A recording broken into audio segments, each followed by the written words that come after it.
ఏలూరు జిల్లాలోని చింతలపూడి ఎస్సీ హాస్టల్లో ఓ బాలిక 8వ తరగతి చదువుతున్న బాలిక రాత్రి 10 ఆ టైంలో చలి పుడుతుంది అని చెప్పేసి దుప్పటిమ్మని వార్డెన్ని అడిగినందుకు గాను ఆ వార్డెను కోపగించుకొని రాత్రి వేళ నీకు చలి పుడుతుందా దుప్పటివ్వాలా అని చెప్పేసి ఆగ్రహించి ఆ బాలికను ఎస్సీ హాస్టల్ నుంచి బయటికి దూసిందట రాత్రి 10 గంటల సమయంలో. ఇప్పుడు జరుగుతున్న పరిస్థితులు ఏంటంటే ఆడపిల్ల బయటికి వెళ్ళాలంటే ఏం జరిగిద్దు అన్న భయంతో ఉన్న ఇలాంటి పరిస్థితుల్లో ఆ బాలికను 10 గంటల సమయంలో బయటికి తోలితే రేపు జరగరాని సంఘటనలు ఏదైనా జరిగితే ఎవరు దీనికి బాధ్యులు?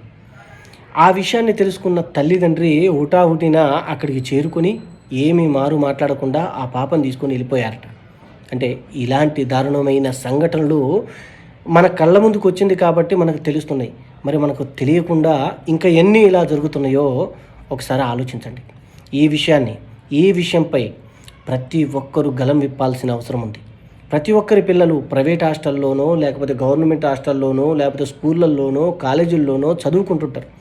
అక్కడ అందరూ ఒకలాగా ఉంటారని మనం అనుకోలేము. కొంతమంది ఇలాంటి గొర్రె తిక్క మెదడు ఉన్న మెంటల్ ముండలు కూడా ఉంటారు. కాబట్టే కదా రాత్రి 10 గంటల సమయంలో తన కూతురునైతే అలా పంపించేదా? ఒక్కసారి ఆలోచించండి.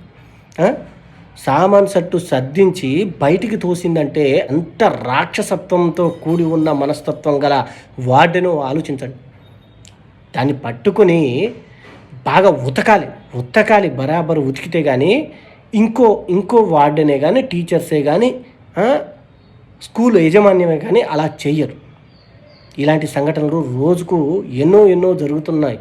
మరి ప్రభుత్వాలు వీటిపై తగిన చర్యలు తీసుకొని ఇలాంటి వాళ్ళని శాశ్వతంగా సస్పెండ్ చేయాలి. అసలు ఉద్యోగానికి పనికి రాకుండా వీళ్ళని తీసిపడేయాలనేది ప్రజల డిమాండ్.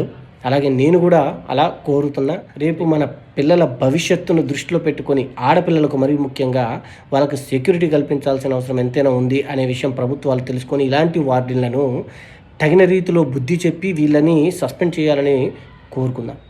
జై శ్రీరామ్, భారత్ మాతాకి జై.